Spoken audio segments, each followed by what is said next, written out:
pessoal, sejam muito bem-vindos ao nosso podcast Shine. Eu, Adriana Takamura, e a minha querida Suzy Camacho, estamos aqui hoje, né, Suzy? E hoje com um assunto tão interessante. Vocês sabem o que faz realmente um sociólogo? Vocês sabem o que faz um cartunista? Vocês sabem o que faz uma pessoa que era um nerd e agora se tornou mais nerd ainda? Temos o prazer de receber o nosso querido Wiverson Azarias! Obrigado pela apresentação muito fofinho. Quando eu descobri tudo isso que vocês disseram, eu conto pra vocês. Então vamos fazer aqui em conjunto. Vamos lá, vamos apresentar tudo isso agora para o público. Nossa, ele tem essa carinha, gente, de 15 anos, mesmo com barba, vocês estão vendo? A barba foi para enganar, né? É uma cutis muito cultivada. Mas é verdade que todo sociólogo tem que ter barba, porque todo mundo conhece o sociólogo barbudo. Pois é, e eu ainda parto o cabelo ainda, né? Que Pronto. é um equívoco, eu não deveria partir tanto o cabelo assim.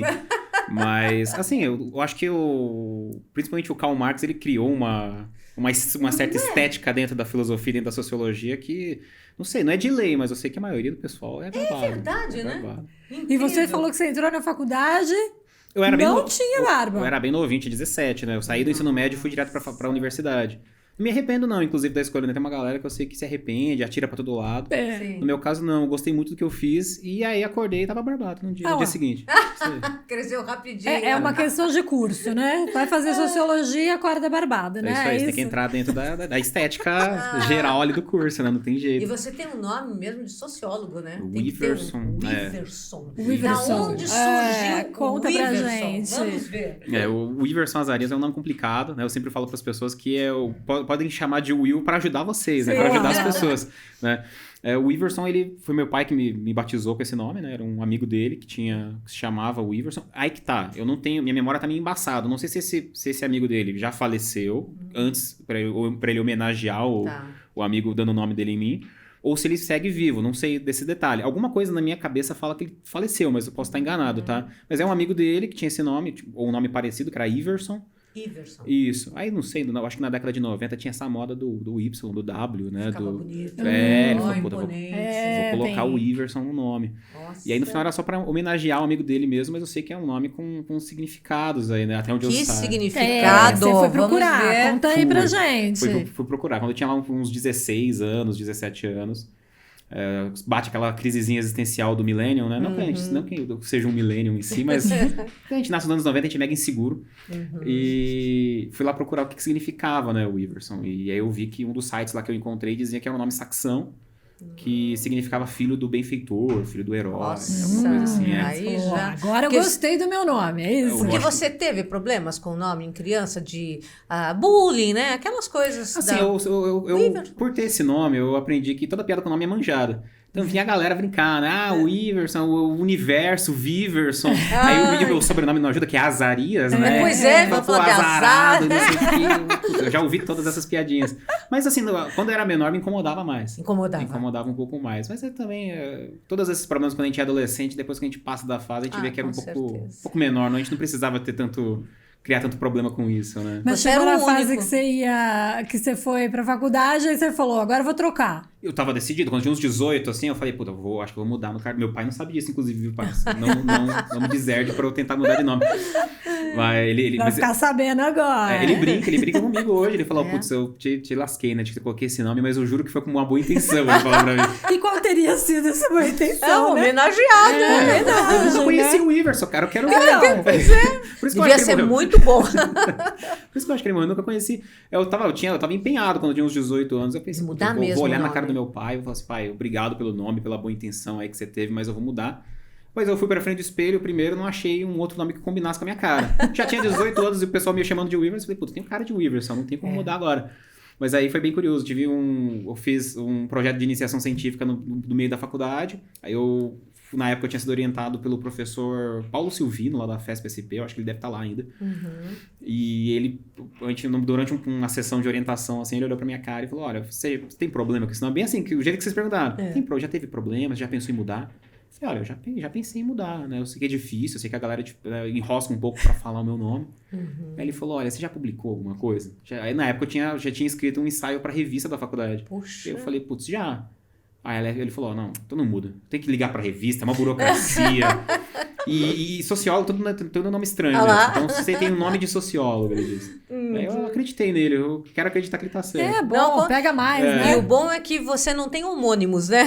Exatamente. Não, inclusive se um dia eu aparecer aí nos programas policiais, sou eu mesmo. Desculpa. Não tem como eu falar que não é. Se a polícia bater na minha casa perguntando do Iverson, não vai achar outro tão cedo. E quando você for pai, o nome será?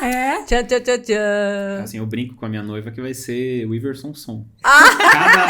E o filho dele, se quiser falar o Iverson Som, não tem problema também. Ela tá dizendo assim, gente. Nananina não, né? Ela fala isso, mas ela tem uns nomes mais diferenciados ainda, viu, pra criança. Nomes diferentes, vou botar né? você pra conversar com meu pai, pra ele te inspirar a botar uns nomes da hora. Já tá avançado o papo aqui, né? Já vamos ter bebês por aí logo? Ai, meu Deus do céu. É verdade, não. Depois a gente fala. E eu acho curioso, né, que vocês me apresentaram como sociólogo, a gente tá até agora falando groselha, assim, eu sou assim mesmo, gente, eu não sou sério. Eu sei que quando você fala, não, o cara é acadêmico, o cara é sociólogo. Pensa assim, todo mundo, né? Exato, imagina que eu ia vir aqui com camisa social, coisa assim, mas não, cara, eu sou assim mesmo, eu sou bem... É que existe um estereótipo, né? Sim, que a gente tá aqui sim, desconstruindo sim. aí, ó. Tem um autor na sociologia que chama Peter Berger. Ele é famoso por fazer aqueles livrinhos de começo de curso, como é que é o pensamento sociológico, o que é sociologia. E ele tem um texto que chama Perspectivas Sociológicas. E ele tem um argumento nesse texto que é bem interessante, que ele fala que o sociólogo ele é uma classe de profissional, uma classe de cientista que tem problema de autoestima. Porque onde ele vai, o sociólogo ele tem que se provar cientista. Então ele tem que ter toda uma pompa de cientista, tem que escrever texto que ninguém entende para parecer que é ciência. Aí ele fala assim, não, a gente pode lidar com sociologia com mais humor, pô, não tem jeito. É verdade. A gente tá lidando com pessoas. As pessoas são uma loucura, a gente conhece. Não, e aí é mais palatável para você compreender, né? Sim, sim. E falando nisso, por que a sociologia? Por que você escolheu sociologia? É uma excelente pergunta, porque eu não sei como respondê-la.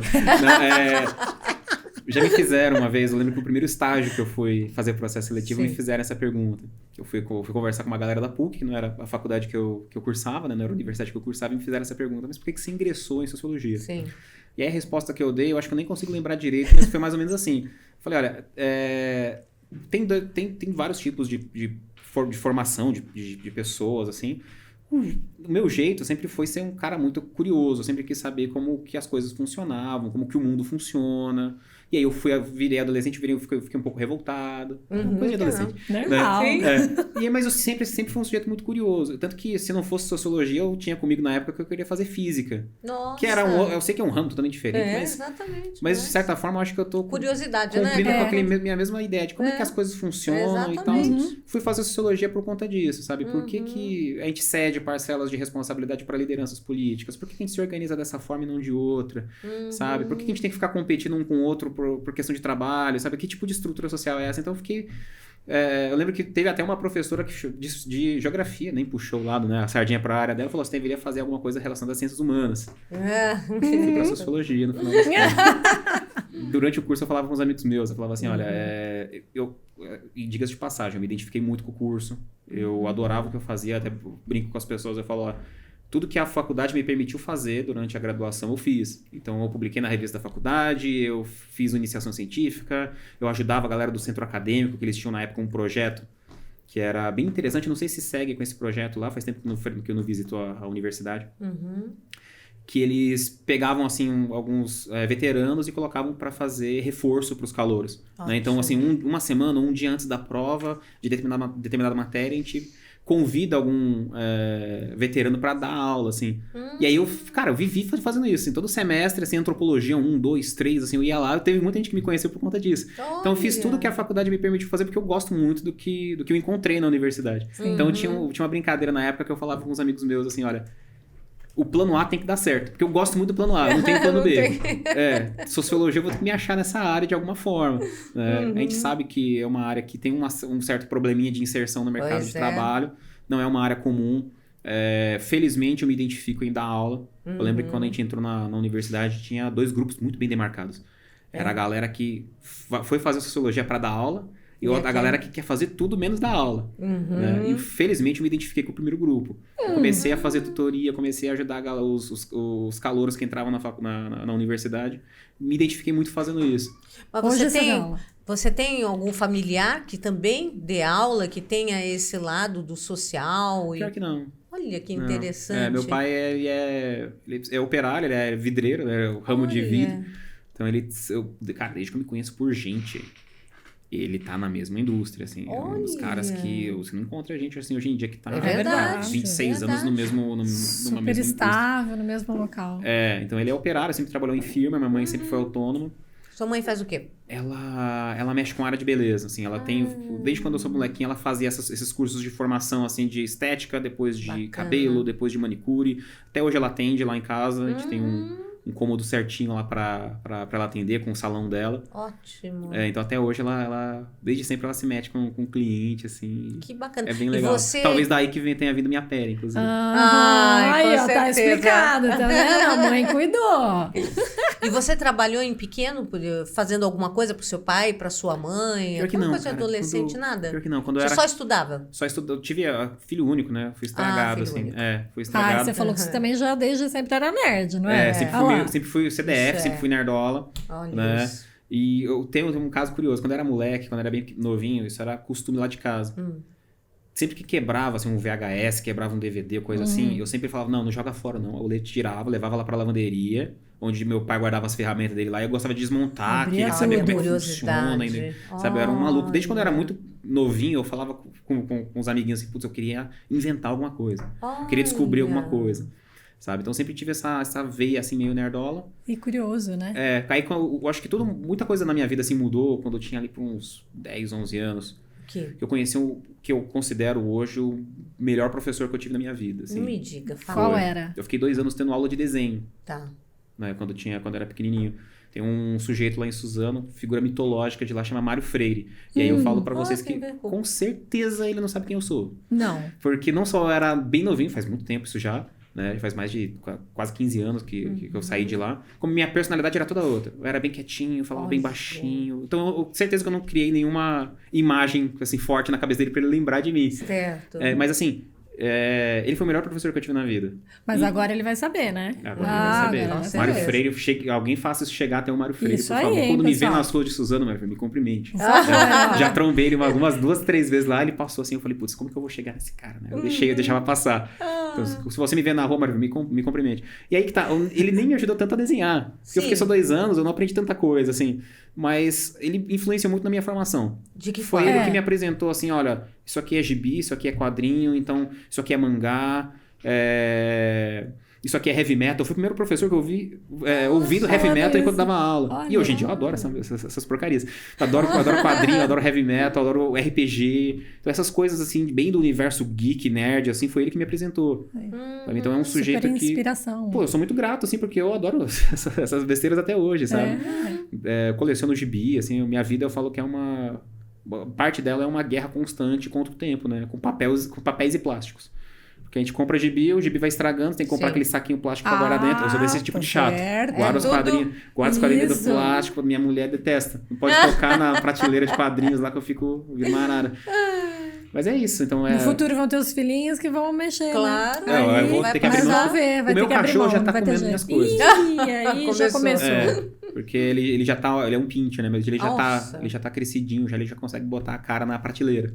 Então, os quadrinhos ali do primeiro degrau... Já foi. Os cantinhos já estão todo ruídos já no cachorro. Mas esses quadrinhos te inspiraram também hoje no que você tá fazendo também. A mexer como com arte, isso é os verdade. cartoons. Isso, inclusive, eu acho que a galera que estudou comigo na faculdade deve estar olhando com um olhar muito maluco assim pra mim. Porque a gente tava produzindo um artigo científico até alguns anos atrás, né? Até 2, 3 anos atrás. A gente tava escrevendo, produzindo conhecimento, produzindo pesquisa. E aí, nesse último ano, assim, eu endoidei e falei, cara, eu vou produzir, vou desenhar. Né? Sempre foi uma atividade muito terapêutica, assim, pra mim. Fazia anos que eu não pegava em desenho. Desde quando eu tinha terminado lá, saí do curso de desenho, eu passei anos. Faz parte da vida adulta, né? Você não tem mais tempo, você não tem mais cabeça pra isso. Mas nesse último ano eu falei, não, cara, eu tô sentindo que eu tô ficando mais ansioso, ficando mais nervoso. Então eu vou tentar ocupar o tempo que eu tenho livre fazendo alguma coisa que foque minha atenção e que... sabe? E essa que é a parada do desenho, na minha opinião. É você, não só você foca a sua atenção por umas 2, 3 horas desenhando, como você, no final do processo, você tem uma satisfação muito grande de olhar para um desenho que você fez e falar, cara, isso aqui saiu 100% das minhas mãos, né? A gente não é um tipo de... Ainda assim, né? A arte não é um trabalho que aliena, de fato, o artista, né? O artista vê ele produzindo aquilo. Não que eu acho que o que eu faço é arte de verdade. Mas, Não, mas é isso. Em 2022, eu pude estar publicando cartoons. Então, o primeiro foi atrás de revista acadêmica. Tinha uma revista chamada Imaginário, que é mantida pela editora Marca de Fantasia. E eles é uma revista acadêmica de crítica de quadrinhos, de comentários de quadrinhos, análises teóricas sobre quadrinhos. E tem uma seção da revista que permite que autores independentes publiquem materiais assim que sejam filosóficos, politicamente engajados, esse tipo de coisa. E mandei pra lá, assim, bem despretensiosamente. Hoje eu deve ter juntado uns 10 cartoons que eu tava colocando só no meu Instagram. Mandei pra revista e deu certo, assim. A galera, os editores gostaram. Um dos editores lá, que é o Henrique Magalhães, se não me engano, posso estar enganado com o sobrenome dele, mas se não me engano é Henrique Magalhães. Ele, assim, super curtiu, a gente trocou e-mails na época. Depois ele me pediu pra colaborar com outro projeto dele, que é a Revista Maria, que é a personagem que ele faz, né? O cartoon que ele faz. Olha. E a gente compôs ali um pouco do material dele, um pouco do meu, um pouco de outro autor. Foi bem legal. Me motivou bastante a continuar fazendo isso, né? Então agora eu tô, inclusive, tentando autopublicação agora. Que bacana. E qual é o tema que você insere aí nos seus cartões? Isso é ótimo, porque eu tenho 2 personagens, assim. Então, eu criei 2 séries diferentes, né? Eu comecei com um chamado Fantasmarx. E aí o nome é bem autoexplicativo. É o fantasma do Karl Marx, assim, bem no estilo penadinho, assim, sabe? Sim. Bem naquele estilo. Mas ele é divertido? Como é que ele Então, cara, a ideia é fazer charges ou cartoons que propõem a fazer uma crítica social, uma crítica política, a ideia é fazer o interlocutor, nem que se for por alguns segundinhos, pensar enquanto tá dando risada, assim. Sempre tem alguma piadinha, alguma gag, mas com algum assunto do momento, algum assunto da semana. Tipo uma Mafalda, assim? Nessa linha, assim? Assim, isso eu acho que é encher muito a minha voz. Mas é bastante inspirado nesse estilo de arte, assim. Eu gosto muito dos cartunistas paulistas, gosto muito da Laerte, do Angeli, o traço do Angeli eu acho espetacular. Né? Então é uma galera que me inspirou bastante, assim, a começar a desenhar e, sabe, ter coragem pra fazer isso. Então tinha o Fantasmarx, que é esse primeiro personagem que eu bolei durante a faculdade. O Fantasmarx tem história. Me conte. Tem história, porque a gente tava não vou lembrar certinho o semestre que era, mas era no meio do curso de Sociologia. Alguns amigos me chamou, não sei se os caras tinham voltado do bar ali, mas me chamaram, Iverson, vem cá e tal. Fui lá. A gente sabe que você desenha, você faz, sei lá, caricatura do professor X lá e tal. Desenho. Ele falou, não, porque a gente tá querendo fazer um jornal do centro acadêmico e a gente quer fazer uma sessão que tenha cartoons, né? Aí você pode fazer a caricatura do professor, pode criar algum personagem, alguma coisa assim. Eu falei, beleza, topo, vamos embora. Fui pra casa pensando nisso, desenhei ali a caricatura do Karl Marx ali. Eu falei, puta, vai ser isso, vou propor pros caras. Nunca mais esse assunto foi tocado, assim, nunca existiu o jornal da faculdade, aquele papo morreu ali. Exato, papo de bar, né? Morreu ali mesmo. Sim. E ficou na minha cabeça, assim, o Fantasmarx por muito tempo. Nem tinha esse nome. O personagem ficou. Nem tinha esse nome. Eu falei, cara, o fantasma do Karl Marx, eu acho que dá pra virar, dá pra tecer alguns comentários interessantes sobre a contemporaneidade, né? E insisti nele. Falei, não, eu vou refazer. Fui batendo cabeça, até em termos de técnica de desenho, em termos de digitalizar os desenhos, eu fui batendo cabeça. E deu certo, assim. Então deve ter algumas dezenas aí de charges lá. Tem uma página dele no Instagram lá, @fantas.marx. Olha lá, pessoal. Seguindo. Então tem lá. Faz um tempinho que eu não atualizo, mas prometo que ele vai voltar. Ele tá de férias. Porque nesse meio tempo, principalmente nesse último ano, na verdade, desde o começo do ano, desde de janeiro, assim, com os acontecimentos políticos que ocorreram ali no começo do ano, me deixou um pouco desestabilizado, assim, eu falei, cara, eu preciso não só me posicionar politicamente, como eu preciso fazer algo que eu não tenha tocado ainda, eu quero fazer algo mais meu e para refletir sobre o que está acontecendo hoje em dia. E aí eu criei o Noico, que é um outro personagem, que é um teórico da conspiração, Noico, o conspirólogo. Olha! Então, teoria da conspiração, que é um tema que eu imagino que a gente vai conversar ainda hoje. Vai! Justamente para discutir essa cultura de crença maluca em teoria da conspiração que a gente está vivendo agora, sabe? De teoria da conspiração assumir um lugar de destaque no debate público. Nossa. E pessoas ameaçando a democracia com base em teoria da conspiração. Então, todas essas questões me motivaram a criar um Noico nesse sentido. E aí eu tô autopublicando. Se vocês forem lá na Amazon, por exemplo, tá disponível ele em formato e-book. Ele é um fanzininho. Né? Um fanzine de 10 páginas. Qual é a diferença entre fanzine e cartoon? Ai, que ótimo. Vamos lá, queremos saber. Porque o cartoon é uma modalidade de desenho mesmo, né? A ideia é que você faça em um quadro, que seria uma charge, ou em alguns poucos quadros, uma tirinha ou coisa assim, ter algum comentário sobre o presente, né? Um olhar crítico e tal. O fanzine é um outro conceito. Ele tá mais como uma plataforma de publicação. Tem fanzine de tudo. Tem fanzine que é informativo, tem fanzine que fala de música. Né? O fanzine ele tem toda uma história e uma cultura específica. Se não me engano, surgiu ali nos anos 40 o termo fanzine. É um neologismo, é uma palavra O que significa? Uma palavra inventada. Não que as palavras não sejam inventadas. Sim, mas mas é uma contração de fanatic, em inglês, né? E magazine. Então seria a revista do fã. Né? Então, é uma plataforma de publicação que até os anos 50, 60, estava muito ligada à ficção científica. Então, o sujeito bolava ali um conto de ficção científica, era um autor iniciante, nenhuma editora ia aceitar o conto do cara, publicar o cara mesmo fazia a revista, imprimia várias cópias e botava para circular. Olha. E aí teve uma sobrevida, o fanzine, por conta do movimento punk, né? Os punks faziam fanzines a partir da década de 70. Né? Então, falando sobre anarquismo, sobre música, etc. E hoje, com a internet, ele volta com novos formatos, né? A internet possibilita que a gente nem precise imprimir. Então, a gente economiza um custo enorme de autopublicação, que você faz um formato digital e já, por conta da internet, você já consegue botar ele para circular. Então, no meu caso, eu coloquei lá na Amazon. Tá lá na lojinha da Amazon esse fanzininho. A Amazon permite, né? Muita publicação, assim. Então, assim, eu coloquei um precinho bem simbólico, porque exige também que haja um valor, assim, mas quem tiver aquele Kindle Unlimited, que é tipo a Netflix da Amazon, assim, já tá no catálogo, pode ler de graça.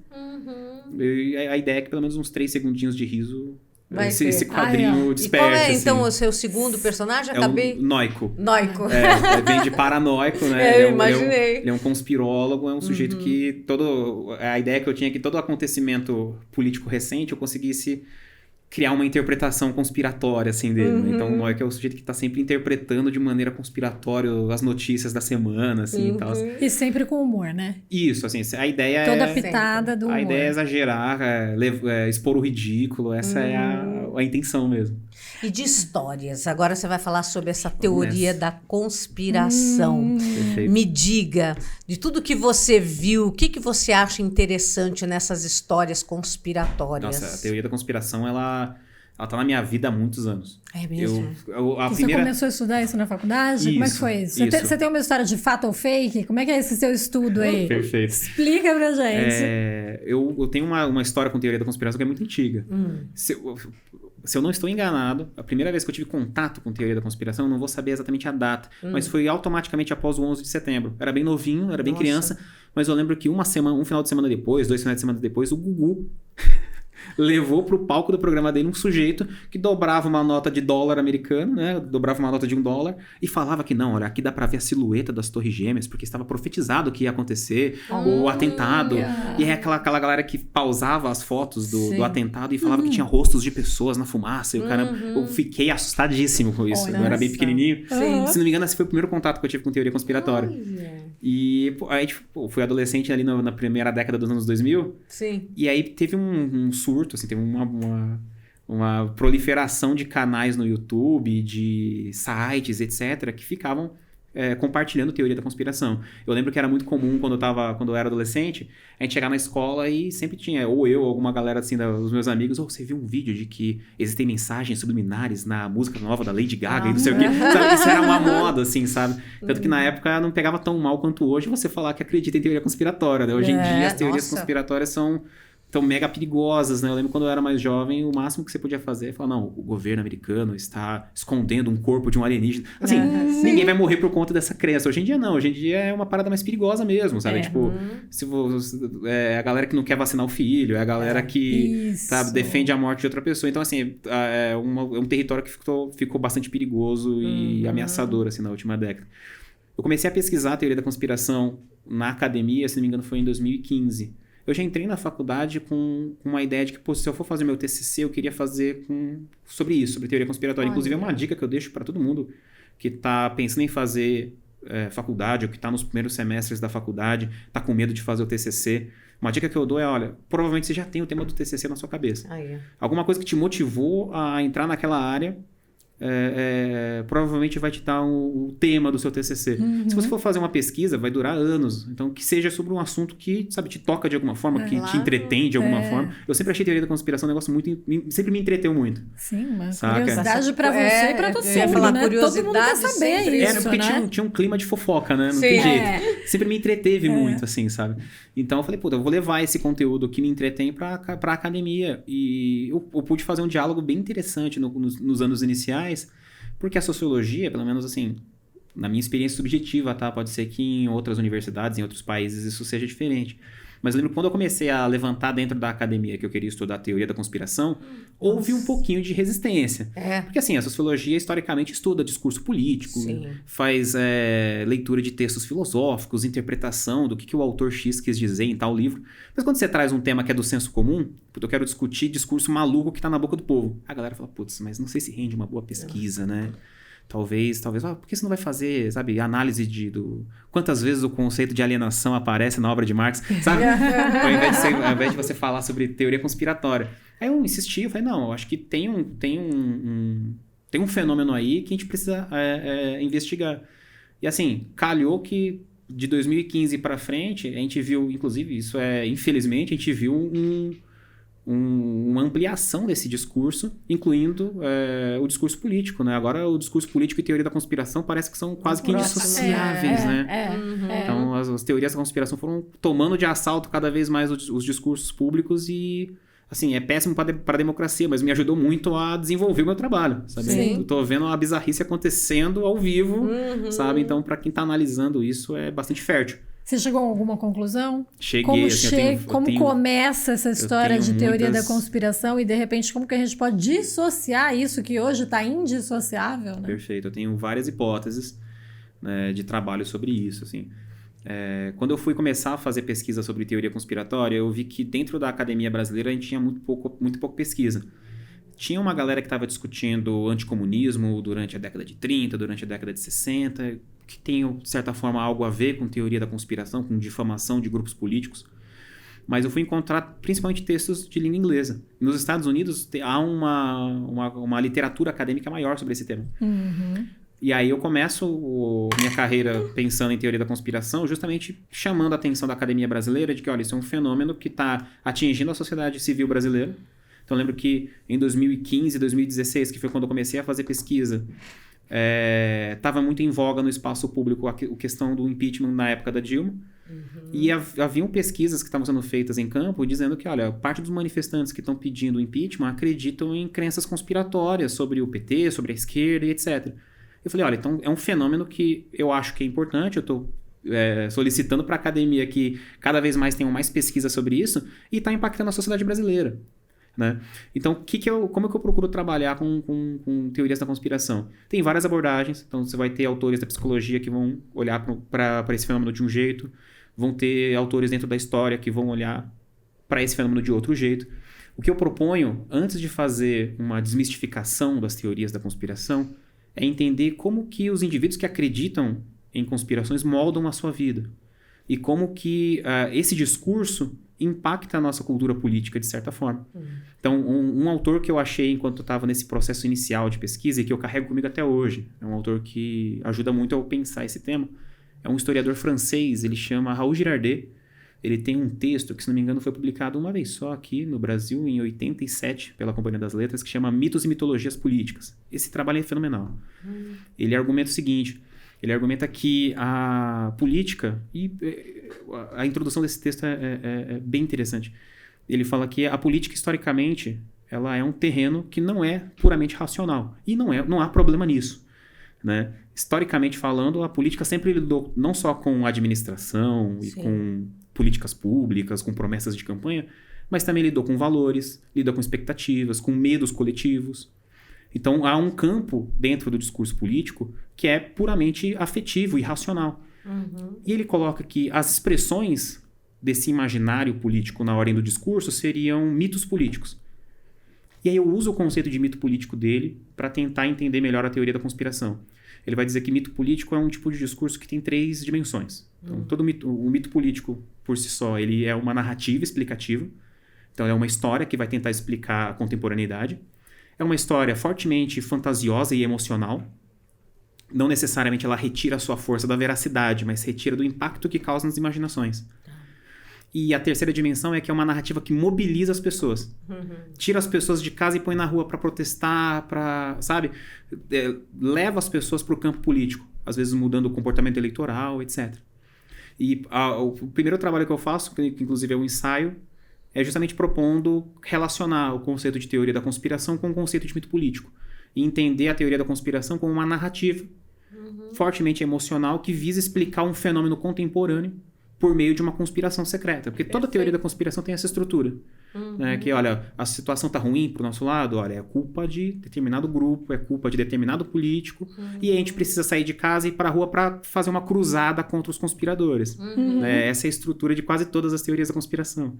Então é dessa forma que eu procuro abordar esse problema. Né? E a primeira pesquisa que eu faço é entrevistando. Fui entrevistar 20 crentes em conspiração. Sim, e aí? Maravilha. Tem alguma característica, um perfil, você chega assim? numa origem... Vamos lá, a teoria da onde vem? A teoria da conspiração... Onde ela começa? Perfeito. A teoria da conspiração é um negócio muito antigo, sabe? Se você for dar uma olhadinha na história, sei lá, Revolução Inglesa, 1600 e lá vai fumaça. Teve um caso, que é quem é historiador deve conhecer melhor do que eu, do reinado do Jaime I na Inglaterra. O Jaime era escocês, o templo tá... Filho da Stuart, né? Ele tava... A cadeira da Inglaterra estava vazia. O Jaime I assume escocês, com sotaque escocês fortíssimo. Escócia, que era um país católico na época, começa a se difundir uma série de boatos. Putz, esse cara vai trazer o catolicismo de volta para a Inglaterra, vai voltar a ser a religião oficial da Inglaterra, a gente tem que fazer alguma coisa.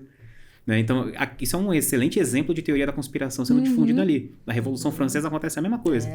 Maria Antonieta, né? Na Revolução Francesa tinha um sujeito chamado Abate Barruel, que ele começou a espalhar por Paris uma série de panfletos dizendo, olha, a maçonaria está por trás da Revolução Francesa.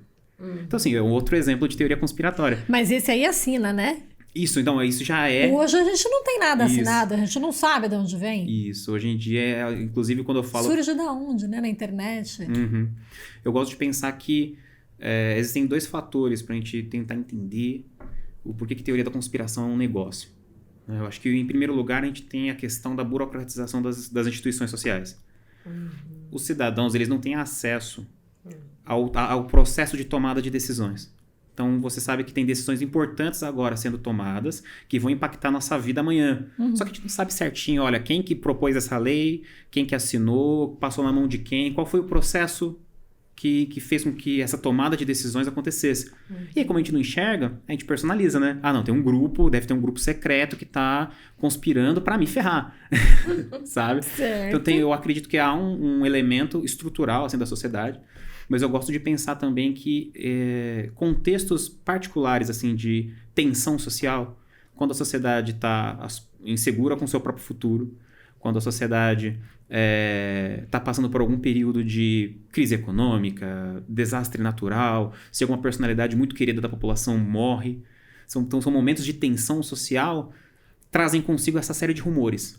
Ai, mas, nossa, o presidente Kennedy morreu. Quem será que está por trás da morte do presidente Kennedy? Que não é até hoje, não é sabido. Recentemente a gente viu isso com a pandemia, né? Como que a gente pode explicar essa situação horrível que a gente está vivendo? Então a gente cria uma teoria da conspiração para justificar e achar um culpado, né? Isso que é curioso. Foi criado em laboratório, não foi, né? Essas coisas todas, é isso? Por natureza, a teoria da conspiração é difícil de verificar a veracidade ou não da conspiração. Houveram teorias da conspiração que depois se provaram verdadeiras. Por exemplo? Assim, não exatamente como os conspirólogos diziam que era, mas algo parecido. Por exemplo? Então tem um caso que é bastante famoso, que é o caso do MKUltra, que era um programa que a CIA estava desempenhando entre os anos 60 e 70, a partir da década de 50, para ser mais exato. E esse projeto era a galera, na época, os americanos na época diziam, não, a CIA está transformando todo mundo em hippie. Deve estar criando uma tecnologia para moldar a mente das pessoas, de controle mental e etc. Esses rumores tomaram uma dimensão tão grande que isso chegou no Congresso, colocou a CIA contra a parede e a CIA falou, olha, não é bem assim. A gente está desenvolvendo um programa aqui para usar drogas e hipnose em sessões de interrogatório. Guerra Fria, né? Afinal de contas. Sim. Então, assim, no final das contas, havia um programa MKUltra. Oficialmente, os resultados que eles perseguiam nunca foram atingidos, mas, de certa forma, havia um plano da CIA de tentar, mesmo que em uma sessão de interrogatório, tentar controlar as mentes de quem está sendo interrogado, do suposto espião soviético, que eles tivessem pego. Né? Então, assim, é um exemplo de teoria conspiratória que não era tão grande quanto os conspirólogos diziam que era, mas que, de certa forma, havia um pezinho na realidade. Né? Alguma coisa estava, de fato, acontecendo. Então, assim, é um tipo de conteúdo que é difícil de verificar, a veracidade completa ou não. Mas é que tá, uma teoria da conspiração, ela não se sustenta tanto na realidade. A ideia dela é que ela fisga, ela seduz os indivíduos pela via da emoção, pela via da capacidade de explicar uma realidade que é complexa. A realidade é mega difícil de você colocar em uma única história. A teoria da conspiração tenta fazer isso. Ah, é verdade. Né? Então, quando eu estava na universidade, eu entrevistei 20 crentes em conspiração. Foi num sistema de indicação, né? Então, eu entrevistava um, pedia para indicar um outro amigo e cheguei a 20 entrevistados. Nossa. Como isso é uma questão de construção de amostra, eu tentei fazer uma amostra mais ampla possível. Então, rodei São Paulo. Entrevistei gente da Zona Leste, da Zona Sul, do Centro, né? Tentei fazer uma amostra o mais diversificada possível. Ouvi de tudo, assim, sabe? Ouvi de... Quais foram as mais interessantes? Nossa, Conta pra gente. Eu adorei um, que inclusive, um abraço se ele estiver me vendo. Eu ouvi um sujeito que ele falou sobre uma intervenção alienígena. A gente viu recentemente, a galera com o celular na cabeça pedindo também. Mas ele estava falando isso em 2017, quando eu fiz essa pesquisa. Nossa. Não, que só uma intervenção alienígena pode colocar o mundo nos eixos. E eles vão vir. Ele lia uns textos de ufologia e tal, né? Então ele falou, não, eu sei que uma hora ou outra os alienígenas vão descer aqui. A vinda de Cristo, na verdade, é um alienígena. Nossa. Né? E a gente vai subir pro disco voador quem for salvo, cara. Quem merecer subir pro disco voador vai subir. Daí, essa foi uma história bem curiosa. Mas tinha vários, assim, era bem curioso que nesse trabalho eu tentei focar em 2 conspirações particulares para analisar, né, por uma questão de amostra também, para não fazer um trabalho que depois eu não desse conta de resolver. Foi um trabalho bem interessante, eu fiz em 2017, eu pude apresentar ele na semana de seminário da FESP, que foi a faculdade que eu fiz a graduação. Eu acho que tá até todos os textos assim que eu fiz está disponível online. Se vocês tiverem a paciência de botar o Iverson Azarias no Google, vai aparecer lá um monte de texto. É isso aí. Quem quer aprofundar, ó. Tem pelo menos uns 4 textos lá bem legaisinhos e que representam, assim, etapas diferentes da minha formação. Eu volto para os textos mais antigos, dá uma vergonhinha. Eu falo, putz, eu fiz o melhor que eu pude nesses textos, mas hoje em dia eu faria melhor. Sim, experiência, né? Eu digo, não, felizmente, né, eu faria melhor. Tá crescendo, evoluindo. E aí, esse trabalho em questão foi uma pesquisa que eu fiz em 2017. Foi bem interessante porque eu pude identificar algumas tendências. Então, já se falava, por exemplo, em conspiração comunista, sabe? Coisa que depois foi mobilizada em 2018. Assumiu uma forma mais definida em 2018. Para as eleições, né? Para o cenário político. Porque o cenário político é muito complexo, né? Sim. E é isso que você estava falando. A teoria vem para simplificar alguma coisa que é tão complexa que a maioria da população não consegue compreender, né? Agora eu quero que você me fale sobre o bebê, como é que chama? Bebê monstro lá? Como é que era? O bebê monstro. Não, por Conta favor. pra gente. Bebê diabo. Bebê diabo, Gente, bebê diabo. é uma história que chegou aqui dos nossos telespectadores. Eu cheguei aqui e já me pediram pra falar sobre o bebê diabo. Nossa, porque arrepiou. Não, porque você estuda... Cara, vários eventos li e vários fenômenos aí, malucos. Como é que era esse? O bebê diabo, ele é um caso que eu não sei exatamente a década em que ele foi desenvolvido. Mas a gente tinha no Brasil uma divisão bem específica sobre o que era jornalismo profissional. Você ia vendo nos jornais mais prestigiosos, você ia vendo no telejornal. Mas a gente tinha na época, isso tá bem borrado hoje em dia, tá? Hoje em dia você consegue achar emissora de rádio de décadas que começa a virar um tabloide, começa a colocar desinformação no ar, começa a colocar notícia não confirmada, negacionismo. Na época havia uma divisão maior. Né? Então tinha esses tabloides em que tinha essas notícias malucas, assim, sabe? Sabe, um alienígena dormiu com a minha mulher, o bebê diabo, etc. Então, o bebê diabo, eu não sei exatamente qual foi a origem dele, se ele existiu de fato, tá? Mas isso era publicado. Nasceu, tipo, o bebê de Rosemary, assim, nasceu um neném com características do demônio, sabe? E que aprontou. Exato, assim, a mãe tá maluca, sabe? A mãe ficou maluca porque o filho Olha. nasceu com a cara do diabo e não sei o quê. Isso sempre, vira e mexe, a gente encontra umas dessas, assim, eu gosto de uma. Já quer falar sobre teoria da conspiração? Isso, Sim, vamos sim. falar. Eu gosto de uma. Porque eu gosto quando o absurdo vai ficar dobrado. Você dobra a aposta na loucura. Uma das teorias da conspiração mais famosas, inclusive, que está envolvido no processo de desenvolvimento da expressão teoria da conspiração, é a do John Kennedy. Né? Se você for atrás de texto acadêmico em língua inglesa, falando sobre teoria da conspiração, você só vai achar esse termo, teoria da conspiração, a partir da década de 70. Né, na década de 60 tinha uma galera produzindo sobre teoria da conspiração, mas chamando com outros nomes. Um dos textos mais clássicos é o de um sujeito chamado Richard Hofstadter. Ele chama de estilo paranoico, paranoid style. Né? E qual o principal evento político que rola nos Estados Unidos na virada dos anos 60 para os anos 70? Né? O assassinato do Kennedy. Então teve várias narrativas que começam a pipocar no cenário americano sobre a versão oficial do assassinato de Kennedy e a galera que estava questionando que o Lee Harvey Oswald seria o pistoleiro solitário que assassinou o presidente, etc. E essa galera que estava criticando essa versão oficial do assassinato do Kennedy começou a ser chamado de teórico da conspiração, né? O conspiracy theorist, né? Em inglês. Então, provavelmente foi aí que surgiu se popularizou essa expressão. E o assassinato do Kennedy ele por si só agrega várias teorias. Eu acho que a mais famosa é aquela que diz que, na verdade, o Lee Harvey Oswald era um bode expiatório e que quem teria ordenado o assassinato do Kennedy, quem teria matado o John Kennedy, seria o complexo industrial militar. Uma série de instituições, empresas e a própria CIA que queriam lucrar com a guerra do Vietnã. Então, como o Kennedy não queria entrar na guerra do Vietnã, como ele estava, inclusive... Isso é debatível, né? Mas aparentemente ele estava desgostoso com a CIA porque a CIA tinha cometido na época, não sei se vocês manjam disso, mas tinha cometido aquele escândalo da Baía dos Porcos. Tentaram matar o Che Guevara, foi péssimo, né? Deu tudo errado o que eles podiam fazer. Então, aparentemente, o Kennedy estava com um problema com a CIA. E aí os conspirólogos falaram, olha, então a CIA tinha motivos para matar o Kennedy e eles queriam entrar na guerra do Vietnã. Então a CIA mandou matar o Kennedy. E aí tem uma outra conspiração, que é essa que eu gosto, que ela dobra a aposta. Que ela vai falar que, na verdade, a teoria da conspiração da CIA é uma outra cortina de fumaça. Na verdade, quem mandou matar o Kennedy foi um grupo secreto chamado Majestic 12, o Majestic 12, que seria um grupo de 12 homens que investigam alienígenas nos Estados Unidos, e que eles tinham pego o OVNI do ET de Roswell, que pra quem não sabe, né, o evento de Roswell foi um evento de 1947, supostamente teria caído um OVNI na cidadezinha de Roswell, no Novo México. A imprensa local de início falou, olha, é uma nave que os militares abateram. No dia seguinte falaram que era um balão meteorológico. E aí que se cria toda aquela narrativa de os militares estão ocultando OVNIs, etc. Hoje em dia parece que era um balão espião, que eles dizem, né? Que tinha caído ali em Roswell. Mas aí tem esse grupo de pessoas que dizem, não, na verdade o Majestic 12 mandou matar o Kennedy para poder ter relações diplomáticas com alienígenas. Tem um caso muito maluco, que é a neta do Eisenhower, o ex-presidente americano. A neta do Eisenhower acredita fortemente em alienígenas e defende que o avô dela teve contato com alienígenas. Relações diplomáticas e tudo durante os anos que ele foi presidente.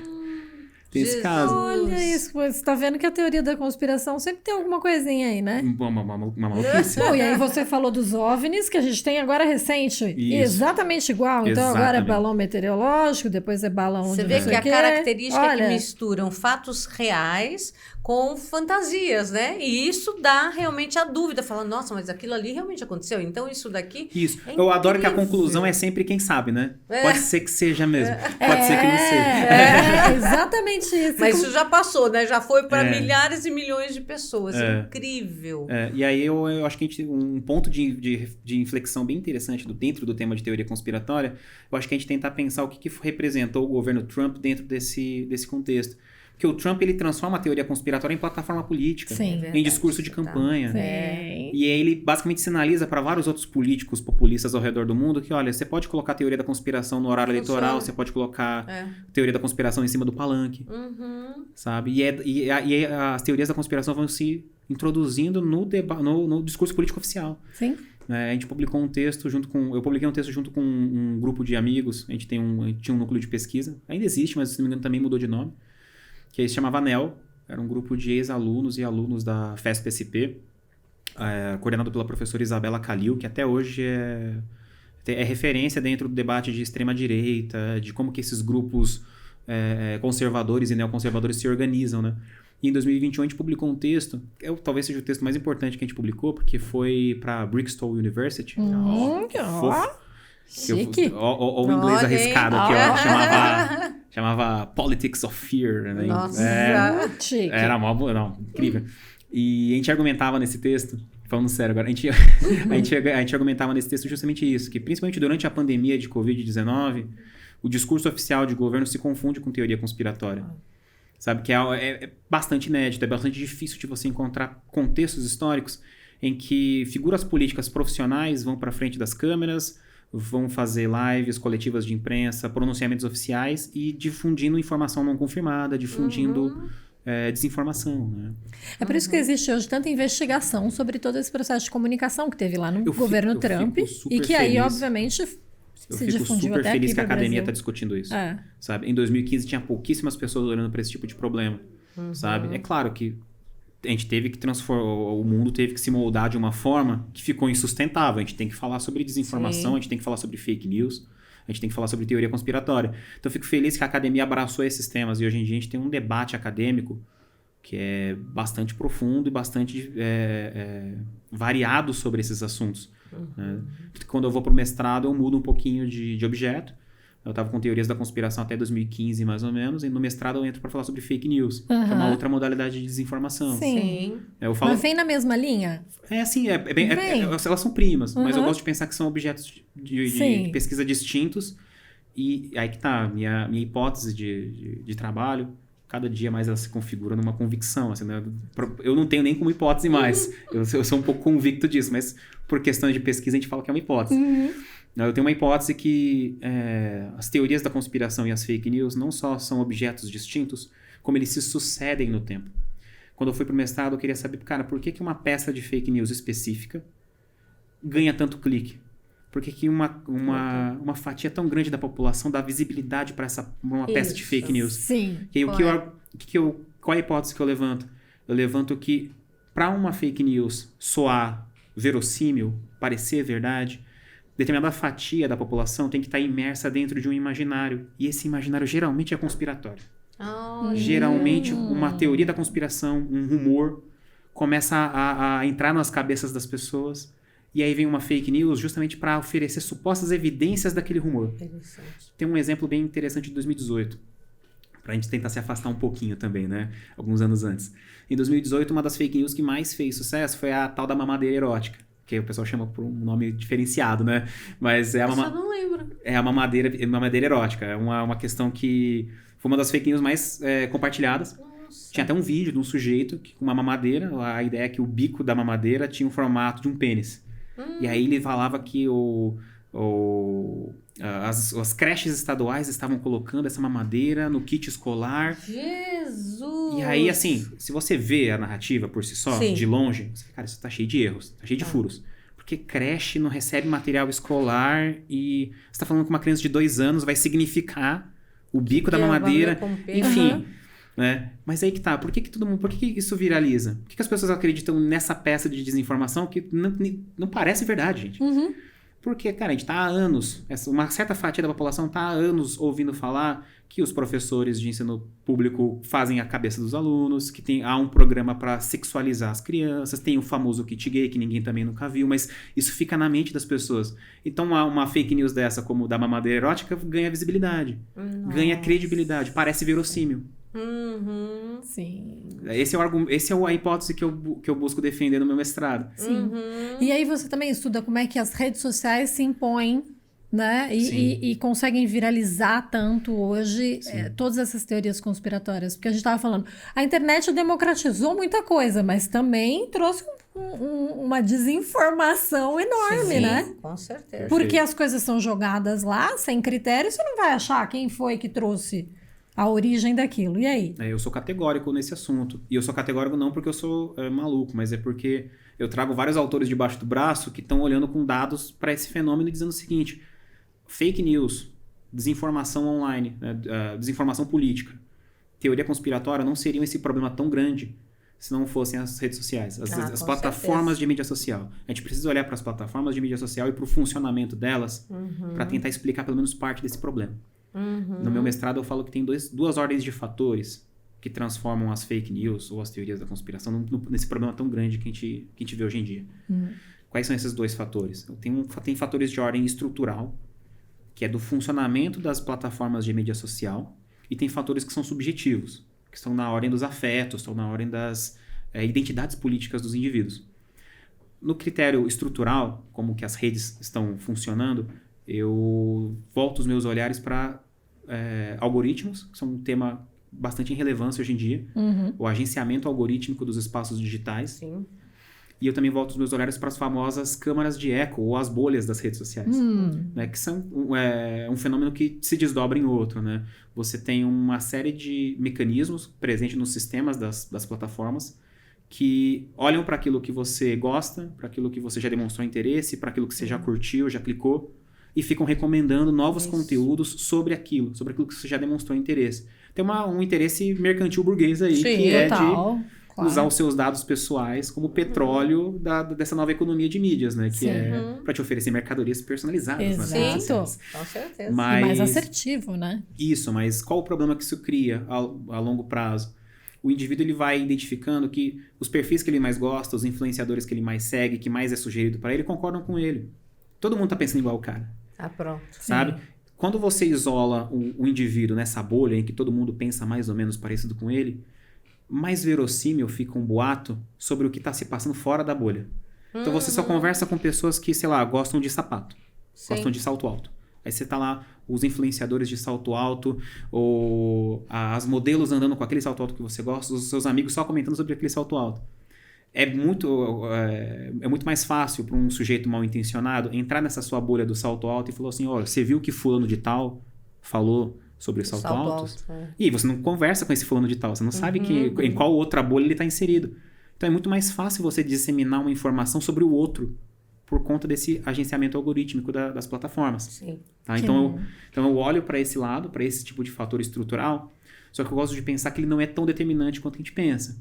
Ele facilita o acesso à desinformação, então ele coloca uma peça de fake news em contato com aquele sujeito que mais tem probabilidade de acreditar naquela fake news. Então isso ele faz. Ele leva a desinformação para os internautas. Sim. Só que tem uma segunda ordem de fatores, que são subjetivos. Dizem respeito a como que a gente está consumindo informação, aos nossos afetos e principalmente aos nossos hiperpartidarismos. É um fenômeno que vem acontecendo já há alguns anos, 5, 6 anos, pelo menos aqui no Brasil desde 2014. A gente tem registros disso, é a tão chamada polarização política. Eu tenho algumas críticas a esse termo, né?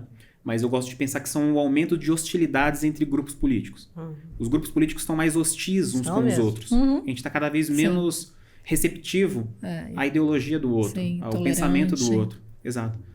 Então, isso também impacta no nosso consumo. Porque uma coisa é a plataforma te recomendar um vídeo enganoso, te recomendar um artigo de notícia falsa, te recomendar uma teoria conspiratória. E outra coisa é você clicar naquilo e dar sentido para aquela notícia, acreditar naquela notícia, sabe? Então, acho que tem esse fator que é muito subjetivo nosso, de dar mais sentido, mais valor àquilo que está de acordo com as nossas ideologias, com as nossas perspectivas políticas, independentemente se a gente tem lastro de verdade naquilo. Basta você pensar no que é uma mensagem do WhatsApp, falando sobre algum político, falando sobre alguma política pública. Cara, ali você não tem a fonte da notícia, você não tem o autor do texto, você não sabe, cara, foi sua avó que te mandou, às vezes. Sim. E por que você acredita naquele texto? Que sua avó te mandou. Você não consegue nem rastrear de onde veio. Não tá assinado, você não que tem sabe de aquela onde foi questão- tirado. É a questão da confiança. Essa pessoa que me mandou, ela tem a minha confiança, Minha né? avó não vai querer o meu mal. Exatamente. Fica isso no psicológico. Como é que a gente rompe isso? Isso é um desafio tremendo. Né? Isso é parte do campo acadêmico tem consigo de que, olha, primeiro que definir fake news entre os acadêmicos já é um problema. Os grupos de pesquisadores que estão olhando para fake news estão pensando, olha, será que fake news é só conteúdo que é 100% falso? Será que fake news pode também ser uma distorção de um fato que realmente aconteceu? Pode ser um meme, pode ser um vídeo tirado de contexto. Então, assim, tem várias mídias em que a desinformação acontece. Mas o que grande parte dos autores dizem é que a gente precisa renovar nossa cultura política. A gente precisa conscientizar as pessoas do seguinte ponto. Tudo bem você ter um político preferido. Tudo bem você ter a sua ideologia, é direito seu, inclusive, se você é um sujeito consciente, politicamente engajado, natural que você vai ter sua ideologia política, que você vai ter seu partido político com quem você mais se identifica. Sim. Isso é legítimo. Só que é diferente de você abrir mão da verdade só porque aquela informação que você consumiu vai de acordo com a sua opinião. Porque se você for para o campo empírico, se você for agora estudar um site de fake news, foi o que eu procurei fazer no mestrado, entrar naqueles portais que vários pesquisadores já indicavam que estavam produzindo desinformação, ver qual tipo de peça de desinformação eles estavam produzindo. Aquela notícia que é 100% fabricada, 100% falsa, é raridade. Dificilmente você vai achar algo muito absurdo. Do tipo da mamadeira erótica, por exemplo. É mais difícil. Sim. O que mais acontece é... Aquele jornal geralmente faz uma leitura partidária das notícias do dia. E algumas vezes, algumas notícias não se encaixam naquele olhar ideológico. Então, o que ele faz? Ele distorce a realidade para conseguir encaixar ela naquela narrativa política. Então, isso é o mais comum de acontecer. Então, qual o principal problema, o principal desafio para a gente superar essa questão das fake news e da desinformação? É a gente conseguir conscientizar os indivíduos de que se não são eles acreditando e compartilhando essa informação, a gente não consegue resolver o problema. Né? A minha hipótese de entender fake news como uma peça de desinformação voltada para comprovar já um imaginário conspiratório, um rumor, uma teoria conspiratória, ela implica em pensar que fake news talvez por si só não seja um problema, talvez seja um sintoma do problema real. O problema real é que a gente está cada vez mais permissivo com rumores, com informações que não têm confirmação, dentro do espaço público. Sim, porque se você pensar em fake news, a fake news existe há muito tempo. Sim, vai desde que o mundo é mundo. Exato. Mas eu queria te perguntar a questão do algoritmo, assim, porque então a gente chega numa teoria conspiratória de que quem elabora todos os algoritmos de todas as redes sociais estão claramente nos manipulando de todas as maneiras. É isso mesmo? Não é. Eu adoro isso, porque teve um sujeito, enquanto eu estava fazendo mestrado, que ele falou exatamente isso para mim. Ele falou, olha, não é como se o algoritmo fosse realmente um sujeito que pensou em fazer com que aquela plataforma te recomendasse um vídeo da Terra plana, sabe? Não é bem por aí. Tem história da Terra plana também, aí. Essa é uma... Teoria da conspiração. Essa é uma maravilhosa. Mas então, os algoritmos, eles não são como se tivesse um gêniozinho malvado te recomendando só o que não presta. Na verdade, a gente está falando de um elemento da programação das plataformas de mídia social que vão funcionar daquela seguinte maneira. Olha, se você já demonstrou interesse em um determinado conteúdo, um determinado influenciador, um determinado perfil que você gosta de acompanhar as publicações, como aquela plataforma não quer que você deslogue, quer que você fique mais tempo nela, ela vai passar a te recomendar mais aqueles conteúdos que você já demonstrou interesse. Isso faz parte de uma lógica que é majoritariamente mercadológica. A ideia é te manter ali, né? Te manter ali consumindo mais notícias, logado mais tempo no seu Twitter, no seu Facebook, no seu Instagram. Mas que deixa de ser manipulatório? Então, é manipulatório, mas não tanto quanto a gente faz parecer. É isso que eu quero dizer. Sabe? É um mecanismo de como a plataforma funciona. Assim, romper com ele exigiria um esforço coletivo, sabe?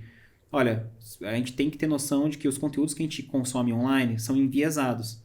Minha mãe fala isso direto. Minha mãe, ela tem uma rede de amigos com uma ideologia política bem definida, sabe? E aí nessa eu vou conversar com ela, falando, não, mas tá todo mundo falando o contrário disso. Eu vejo na internet, todo mundo concorda. Eu falei, então, mas aí que tá.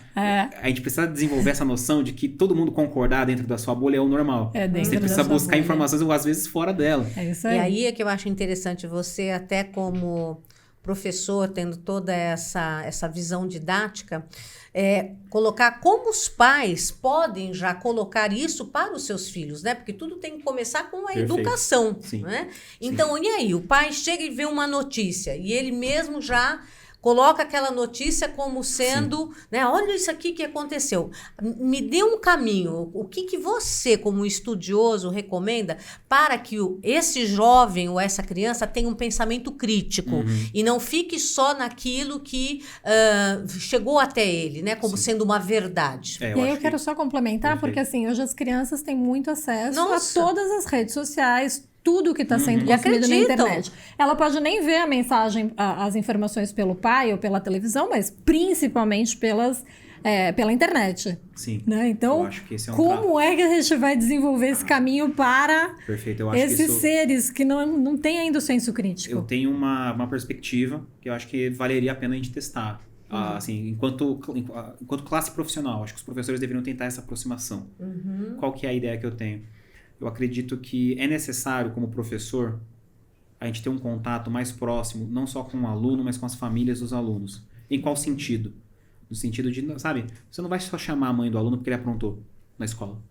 Chama a mãe para falar bem do filho dela, sabe? Pergunta como é que tá em casa. Chega no garoto lá e fala, tudo bem, na família, tudo certo, sabe? Chama a família para falar bem do filho também, sabe? Mostra para a família que o professor não é aquilo que o pastor tá dizendo dele. Se é que vocês entendem o que eu quero dizer.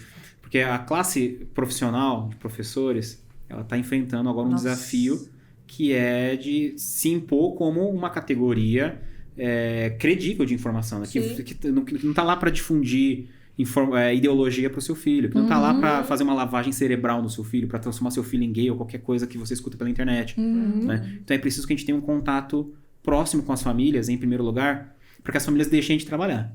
Tem isso. Né? Ainda mais na sociologia, na filosofia, nessas áreas de ciências humanas, que são facilmente confundidas com doutrinação ideológica, que é uma maluquice. Sim. Sabe? Então a gente precisa iniciar o trabalho nesse sentido. Eu sou muito feliz com algumas matérias do novo ensino médio. Eu sou muito crítico com o novo ensino médio. Mas eu fico feliz em ver que tem algumas matérias daquelas eletivas, assim, que são informação e desinformação, ativismo digital, jornalismo online. Porque são essas disciplinas, elas estão demonstrando que há um interesse dos jovens, pelo menos no ensino médio, de estar olhando para a internet mais criticamente.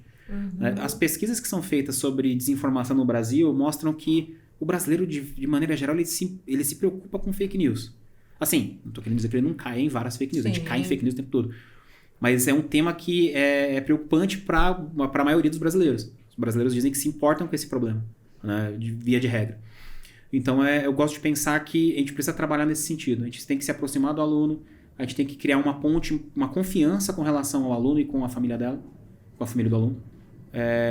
E conseguir colocar esses temas, como informação e desinformação, se não no currículo das ciências humanas, dentro dessas disciplinas do novo ensino médio. Assim, eu sou mega crítico ao novo ensino médio em vários aspectos, mas eu acho que ter essas disciplinas que estão pensando propriamente em informação e desinformação são bem legais. E eu, como pai, como é que eu posso proceder para já começar a incutir na cabeça do meu filho, no meu dia a dia, esse pensamento mais crítico, para ele analisar a notícia e ver se não é um fake news ou não? Perfeito. Eu acho que o primeiro ponto que você tem que ter em mente é que o seu filho ele não precisa concordar contigo em tudo. No sentido de que, assim, tudo bem você ter a sua ideologia, o seu partido, o seu político. Você pode torcer para o cara ganhar a eleição, que ele consiga ou não fazer o que ele quiser fazer. Só que compartilhe menos. Primeira coisa, compartilhe menos. Verifique as notícias que você, como pai, está consumindo. E tenta manter, pelo menos, principalmente nos anos iniciais, o seu filho não tão imerso dentro dessa política das paixões que a gente está vivendo hoje. A minha noiva, que ela trabalhou com criança menor até recentemente, ela tem experiências até mais concretas sobre isso. Ela fala, cara, eu vejo crianças de 1ª a 4ª série que chegam na classe e começam a discutir com o amiguinho porque não vai votar no mesmo político que ela. E a gente brinca, mas essas crianças nem votam, sabe? Essa criança tá trazendo de casa essa perspectiva altamente passional de política. Exato. Então a gente precisa primeiro acalmar os ânimos enquanto pai, dentro do assunto político. O pai pode estar preocupado com o futuro do país, o pai pode estar preocupado com o candidato dele. Mas tenta transparecer isso com menos frequência para as crianças, sabe? Dentro desse processo de desenvolvimento, é necessário que a criança tenha confiança no professor, cara. E não seja estimulada a ficar filmando o professor em sala de aula e debatendo com ele. Sim. Debater com o professor é sempre ótimo. Sim. Tá? Mas dentro do campo do respeito e sempre assumindo o seguinte, cara. O professor não tá lá de graça. No sentido de que, por mais que ele só intermedie, né, o processo de aprendizado, pelo menos as novas perspectivas de educação vão muito para esse sentido, né? O professor não é mais uma autoridade em sala de aula, ele intermedia o caminho para o conhecimento. Né? Então ele guia o aluno. Mesmo nessas perspectivas, é preciso ter essa noção de que o cara estudou para estar lá. Claro. Sabe? Sem Nesse dúvida. sentido. Sem dúvida. Sabe? Mas hoje a gente tem visto isso, e você como professor também pode nos dizer sobre essa questão assim, da desmoralização que também existe das famílias em relação aos pais, e assim, muito do que era diferente na nossa época, né? As crianças chegam em casa com uma versão, os pais falam, não, alguma coisa você fez de errado. Sim. Então eu vou lá na escola. Agora não, é assim, o pai vai na escola achando que foi o professor mesmo que fez errado. Exato, Né? Então tudo problema. é culpa do outro lado e o pai já vai com o pé no peito, né? Dos professores. Então, como é que vê isso, e até diante desse processo de mídias, né? Porque isso se difunde pra caramba, né? Não, isso é um desafio a longo prazo. A gente tem que pensar isso muito lá na frente. É igual, tinha um amigo meu que ele sempre tinha uma reflexão que ele falava assim, olha, quando a gente vira sociólogo, a gente não acredita mais que você pode, do dia para noite, tirar o papo e achar que o mundo vai continuar sendo igual a quando tinha o papo. Então, assim, todos esses processos de transformação social tem que ser a longo prazo. A gente precisa realmente trabalhar nas novas gerações para consumir notícias de um jeito diferente. Lembra que a gente tinha mencionado sobre as mídias sociais, as plataformas de mídia social? Talvez, mais uma hipótese, e essa é a hipótese mesmo, não tenho nem como sustentar por tanto tempo. Essa é uma hipótese mesmo. Talvez com a popularização e com o advento das mídias sociais, aquela noção de uma verdade única, direcionada às audiências, que era aquele modelo analógico da televisão, tenha sido substituída por uma noção mais tribal de consumo de informação.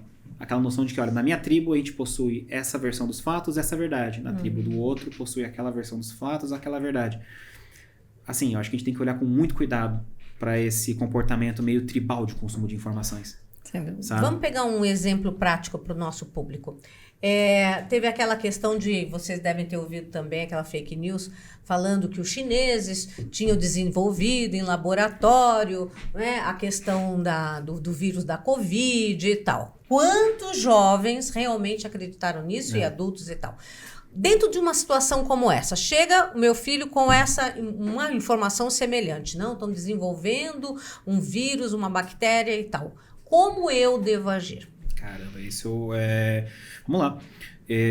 Um trabalho que eu acho que é essencial e que eu acho que a gente perdeu um pouco com a facilitação do acesso à informação é o hábito de pesquisa. Exatamente. O hábito de pesquisa, eu peguei só o finalzinho disso, nos anos 90, durante o período que a gente não tinha computador em casa. Você ia na biblioteca ainda? Exato, eu queria dizer. Não tem biblioteca. Eu ia dizer. As pessoas não vão mais à biblioteca. Minha rinite era piorada, assim, de 0 a 100 quando eu ia pra lá. Era uma alegria. Mas assim, eu lembro que quando eu era bem pequenininho, quando eu tava ali da 1ª à 4ª série, sei lá, uma pesquisa sobre o Santos Dumont. Aí a gente ia lá na biblioteca. Isso. Principalmente porque Suzano não é interior.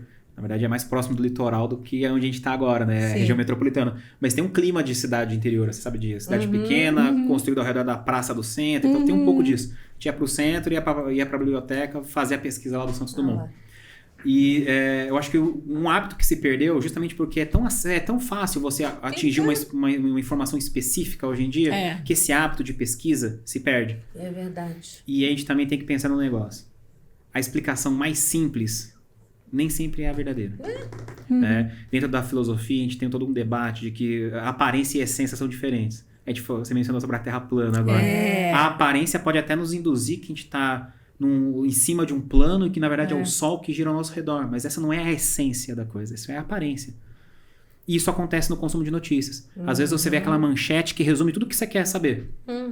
Sabe? Mas talvez aquilo seja a aparência, não é a essência da coisa.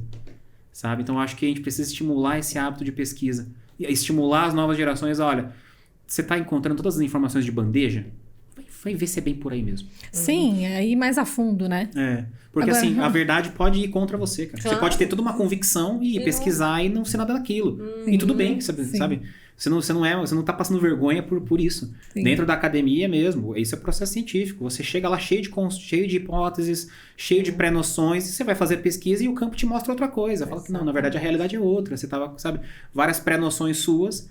É isso, nosso microcosmo nem sempre consegue agregar toda a complexidade do mundo, né? Por isso que eu falo que o sociólogo vira o chato do bar. Você vai lá no bar, o cara fala assim, nossa, todo político é corrupto. Aí você fala, não, mas isso é uma generalização arriscada, porque os casos de corrupção também envolvem o setor privado, e a gente tem que pensar como que... Sabe? Então a gente vira o chato do bar, a gente problematiza tudo, né? Mas eu acho que um pouco disso na nossa vida não faz mal não, na verdade faz bem. De jeito nenhum, até porque te obriga a pensar e sair fora da caixa, né? Por isso que a gente estava falando da questão de se sentar à mesa com a família e conversar. Isso. Você está falando do papo de, né?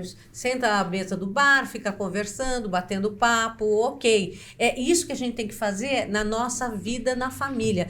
Comentar as coisas que estão aí na mídia, sabe? Aquilo que a gente ouviu, o que os filhos ouviram, que hoje em dia, infelizmente, está sendo perdido porque cada um está ficando em um ambiente da casa. Não se senta mais para uma troca dê ideias. Perfeito. Grandes coisas que eu ouvi, você e você também, com certeza foi no momento em que seu pai estava comentando alguma coisa que aconteceu no trabalho, a sua mãe, né? Sim. Você falou da escola. Então, vamos resgatem esses momentos. Olha aqui o nosso sociólogo, professor, nos ensinando. Nos ensinando. Esse bate-papo, ouvir, não bate logo dizendo, não, você está errado. Calma, escute até o final o que tem que ser dito, não é? E depois falar, vamos pesquisar isso, vamos dar uma olhada, vamos ver qual é o tipo de informação que a gente tem. E por todas as críticas que a gente possa tecer contra o jornalismo profissional, que eu não apoio essas críticas. Eu acho que o jornalismo profissional está cada vez mais, inclusive por conta da desinformação, se tornando mais importante. Mas por mais que as pessoas critiquem o jornalismo profissional,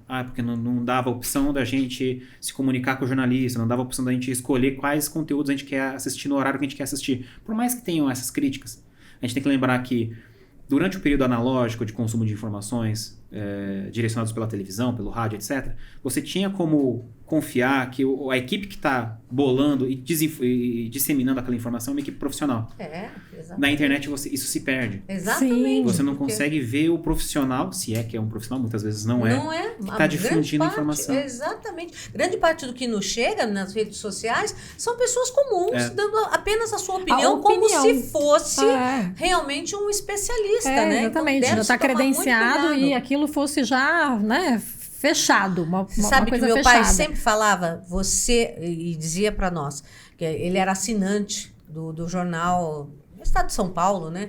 E ele fazia a gente ler o jornal antes de ir para a escola e dizendo, pelo menos as notícias vocês têm que ler. É isso aí. Por quê? Primeiro que você vai ter assunto, você vai se informar, e isso vai fazer de você uma pessoa diferenciada, num sentido assim, você está trazendo informações concretas. Sim. Não é? E no que você conversa com os outros, você vai elaborando um senso crítico, Lógico, né? Que você vai levar você vai essa informação, dados, o outro rebate, aí você vai concretos. elaborando o seu senso crítico. E aí né? eu sei que talvez alguém em casa possa até se perguntar, mas poxa, o jornal tem opinião, tem uma postura editorial. Tem. E assim, sim, é legítimo, inclusive várias empresas de mídia têm uma posição editorial. Só que há uma diferença entre você apresentar uma notícia e oferecer num segundo momento, lá na sessão na coluna de opinião, uma leitura interpretando essa notícia, do que o que acontece hoje.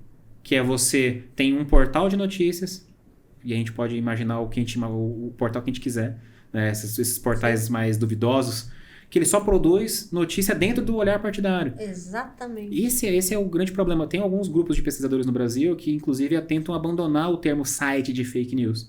E está tentando pensar em mídia hiperpartidária. Que é aquele tipo de canal de comunicação que só está produzindo informações dentro de um olhar.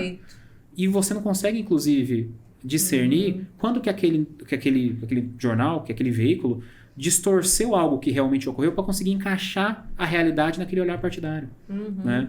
Muito complexo, né? E Muito hoje mais a gente profundo. vê que os próprios apresentadores de telejornal, eles estão dando sua opinião, não é? Então, e eu lembro que o Silvio maioria. sempre falava, o jornal, ele não tem que dar a sua opinião, ele tem que relatar os fatos. Isso. Não é? Justamente para que cada um chegue às suas conclusões, porque senão você influencia, de fato. Mas isso já saiu em várias pesquisas, né? Que a mídia brasileira é uma das que mais influenciam a sua população no mundo. E aí que tá, né? A gente consegue discernir, inclusive, se a gente for com um olhar mais crítico, pensando em qualidade editorial, se a gente for para uma mídia impressa, para um jornal, raridade, tá? Mas se você for para uma mídia impressa, geralmente há uma diferenciação espacial. Olha, aqui é o caderno de notícias e depois vem o caderno de opinião. Assim, é afastado a opinião da notícia. Exatamente. Nos jornais mais tradicionais, em que não houve aquele processo de tabloidização também, de queda de qualidade editorial, porque isso também acontece, e a gente pode até conversar um pouquinho sobre por que isso acontece, também há uma diferença de blocos. Olha, primeiro se lê a notícia, depois entra um outro jornalista que vai dar opinião. Opinião de fulano de tal sobre essa notícia. Aí entra outro fulano com a opinião dele. Mas o que acontece? Quem tá olhando para jornalismo noticioso, profissional hoje em dia, vem apontando para um fenômeno que não é só brasileiro, isso vem do norte geopolítico. Vários jornais estão entrando nessa tendência, que é o seguinte: a audiência está cada vez mais passional, emocionalizada, hiperpartidarizada. É isso mesmo. E os jornais profissionais começam a moldar a sua programação para agradar essa audiência. O jornal quer vender também. Claro. Ele não quer só te informar. Ele quer ter visibilidade. Audiência, visibilidade. Então, o que acaba acontecendo com alguns veículos de informação tradicionais? Começam a adotar o esquema do tabloide, a cara do tabloide, e começam a abaixar a qualidade editorial. Começam a colocar negacionismo, fake news, informação não confirmada. Que é isso, né? Às vezes você tem uma informação lá que vai agradar muito o político que você gosta, mas não foi confirmado, não houve uma investigação concluída sobre aquilo. Correto. Então, você não pode colocar isso no ar, né? De fato, né? Não pode, é verdade. Por isso é que a gente tem que questionar os nossos filhos, tem que conversar, tem que trocar ideias, fazer com que eles busquem informação. A informação é o nosso bem mais importante. O único problema é que é isso, né? Hoje a gente tem tanta desinformação junto com informação que você fica até perdido em como você vai separar o joio do trigo, né? Se vocês quiserem uma receitinha de bolo, eu vou tentar recomendar uma coisinha aqui, um hábito novo para quem tá em casa. Olha aí, pra gente. Momento shine. Eu sei que é difícil. Tá? Eu sei que é um hábito nosso, a gente tá consumindo informações hoje em dia. Isso tem uma autora que é excelente, me inspirou muito no meu trabalho, que é a Tatiana Dourado. Ela tem um trabalho, uma tese de doutorado dela, em que ela faz uma crítica ao que ela chama de atalhos informativos. O que ela fala? Ela fala que o nosso novo hábito de consumir informação, geralmente, é consumir uma informação já por algum influencer, já por algum canal do YouTube, por algum sujeito que já vai interpretar aquela notícia que está te dando. Tá? Então, a gente vai consumir lá o influencer mais de esquerda, ele vai fazer um recorte de esquerda da notícia. Aquele influencer mais conservador, mais de direita, vai fazer um recorte já de direita da notícia. Eu sei que é o nosso hábito de consumo de informação, mas... E assim, vocês podem continuar vendo os influencers de vocês, mas tentem buscar essas notícias também em sites de notícia. Exatamente. De fato. Entra no site de algum jornal e dá uma olhadinha na notícia sem ser interpretada, sabe? Sem ter uma segunda camada de sentido sobre o fato. Primeiro vai ver o fato. Isso. Você pode até concordar com o seu influenciador, interpretar junto com ele a realidade daquela forma, mas ver como é que o fato se deu para levantar aquela interpretação. É verdade. Nunca estar fechado, né? E isso daqui é o certo ou o errado. Dar sempre esta abertura, porque é esta troca de informações que realmente enriquece, faz com que as pessoas entendam por um outro lado. E a gente está vivendo esse momento agora, né? De uma abertura no sentido das pessoas se aceitarem, das pessoas terem. Então, agora é o momento de aceitar as opiniões e de buscar realmente esses conteúdos em outras fontes. Sim, mas o problema, Suzy, que eu levanto é o seguinte, porque exatamente a contradição de a gente estar num ambiente em que tudo hoje é mais democratizado de informação e, ao mesmo tempo, você ter principalmente a parcela adulta da população se polarizando. Então, assim... E esse pessoal influencia, né, obviamente, diretamente os mais novos, os seus filhos, uma geração mais jovem. E aí, como é que você permite que essa geração tenha senso crítico, entendeu? Então, assim, esse pessoal mais adulto precisa abrir a cabeça nesse sentido. E pensar que ele é o exemplo, né? Exatamente. O exemplo vem de casa. Eu tinha dito que eu sou um pouco crítico ao termo polarização. Vou tentar me explicar. Tá. A noção de polarização, e eu sei que é senso comum, todo mundo sabe mais ou menos o que é a bendita da polarização, todo mundo tem alguma opinião sobre isso. Só que eu tenho uma questãozinha teórica com o termo polarização, por dois motivos. O primeiro que a polarização pressupõe que só tem dois grupos políticos. E se você for realmente fazer um trabalho de pesquisa, você vai ver que não existe só, sei lá, a esquerda e a direita. Existem vários grupos que discordam entre si, sabe? Que disputam poder, disputam espaço. Então, assim, são vários grupos em disputa. E o segundo problema que eu tenho com polarização é que a polarização pressupõe que os dois lados em disputa têm o mesmo poder, são equivalentes. E não é bem por aí também, sabe? Certos polos, certos grupos, certos partidos têm muito mais capilaridade, sabe?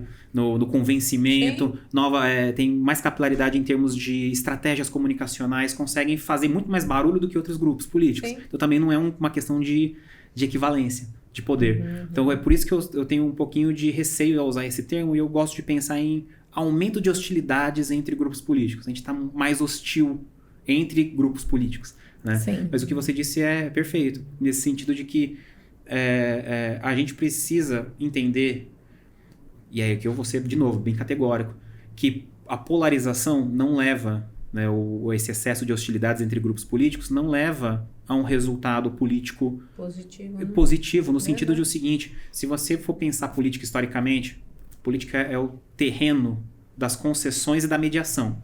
Certas parcelas da sociedade querem A, certas parcelas querem B. O político vai falar assim, olha, não posso usar um meio termo para agradar um pouco gregos e troianos? Se a gente manter uma conjuntura de excessos, de hiperpartidarismos, sempre vai ter um grupo que vai se sentir danado, vai se sentir prejudicado. Com certeza. Então, assim, a política ela acaba falhando na função de intermediar as controvérsias. Sim, que é o que nos parece que está acontecendo hoje em dia, certo? A política falhando em fazer essa mediação, vai surgindo essas hostilidades. E quando se fala em política, né? é bom colocar que não é só a política em termos de partidos, é de vida. De vida. Nós somos seres políticos. Isso. Quantas vezes a gente escuta, somente jovens falando, eu sou apolítico? Não existe. Não, isso não existe. existe. Né? Você tem que ter a política, assim, de tratar bem o outro, de ver como que você vai chegar no teu objetivo, qual a forma que você vai chegar, o que você vai ter que ceder, porque na vida a gente tem que ceder em muitas coisas, né? Então, ser político é isso. É você saber administrar aquilo que você tem ao teu redor, ver quais são as suas habilidades e com argumentos e com um jeitinho atingir o seu objetivo. Exatamente. Até tirando o foco da questão política, por exemplo, no que você posicionou a decisão hoje de pessoas vacinarem-se ou não se vacinarem, porque é uma posição política, mas que envolve, na verdade, uma questão de saúde pública que não é só a saúde da sua família. Você envolve uma questão de saúde pública. Tem um autor dentro das ciências sociais que é o Latour. Se não me engano, ele faleceu recentemente. Posso estar falando groselha, tá? Mas o Bruno Latour, ele é um francês e ele tem uma noção de rede sociotécnica. Eu vou fazer todo mundo pirar agora. Rede sociotécnica. Sociotécnica. Olha esse termo, olha essa palavra. Olha só. Né? O que ele argumenta? Ele argumenta que a sociedade é formada por uma rede em que não tem só pessoas interagindo. Tem pessoas e não pessoas. Pessoas e coisas. Então ele fala assim, olha, o computador que intermedia a nossa relação faz parte da rede. Uma catástrofe natural faz parte da rede, porque vira notícia, molda a nossa vida. Um vírus está dentro da rede. Ou seja, o Covid-19 ele é político tanto quanto a gente. O vírus está influenciando nas nossas decisões, no nosso comportamento, nas nossas decisões políticas. Então como é que a gente vai excluir também o vírus dentro desse raciocínio? Então ele falava que na verdade a sociedade também tem não pessoas interagindo e influenciando no mundo. Sim, sem dúvida. Se a gente falar, a gente pode colocar os pets aí nessa situação, porque olha só o tanto que você tem hoje de discussão sobre como tratar ou não tratar os pets, que até um pouco tempo atrás não tinha nada disso. Se eu tô mais calmo aqui é porque eu tô meio calmante, porque o meu cachorro tá me deixando maluco. Amei! Não, mas ele não contou pra gente ainda a história da Terra plana. Não, ele não rodou e não contou, gente. Tem essas histórias muito interessantes pra você contar, vai. Ou não rodei, né? Ou não rodou, né? Isso é muito maluco, né, cara? Porque a gente, em determinado período, assim, da nossa produção acadêmica, a gente cogitou pesquisar terraplanistas. A gente imaginava que era uma fatia de desinformação que talvez levasse a gente a pensar melhor até os grupos políticos mesmo. Então a gente cogitou, vamos num evento de terraplanistas para fazer entrevista, assim, vai ser mega complicado. A gente sabe que talvez eles não lidem bem com a gente lá, mas vamos tentar fazer isso. No final a gente acabou abandonando. Mas foi um período... Porque eu não sei, cara, eu acho que o nosso grupo deu uma guinada para uma outra temática. A gente só levantou essa possibilidade, perdemos a data do evento e a gente falou, putz, a gente tem que pensar numa nova estratégia agora para atingir os terraplanistas, né, para chegar até eles. Sim. Mas nesse período, a gente levantou alguns dados, a gente foi fazer uma pesquisa de onde veio isso, né? Assim, o terraplanismo é uma parada muito maluca, porque você não pode falar que na Idade Média havia terraplanismo. Não, era o pensamento geral, todo mundo acreditava que a Terra era plana. Sim. Né? O terraplanismo, ou seja, ele surge com a modernidade, a partir do momento em que a gente passa a compreender que a Terra é esférica, que ela gira ao redor do Sol, etc.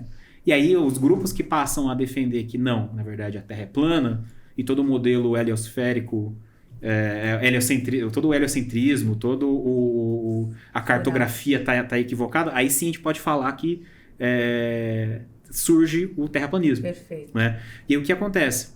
É uma teoria conspiratória, no sentido clássico do termo, porque está propondo, em outras palavras, que o formato da Terra e o nosso sistema cosmológico é uma farsa e que a NASA, as agências espaciais, os cartógrafos, os líderes políticos, os professores de geografia, todo mundo conspirando para a gente continuar acreditando que a Terra é esférica, sendo que ela seria plana. Né? isso é um sintoma de uma falta de confiança geral em instituições.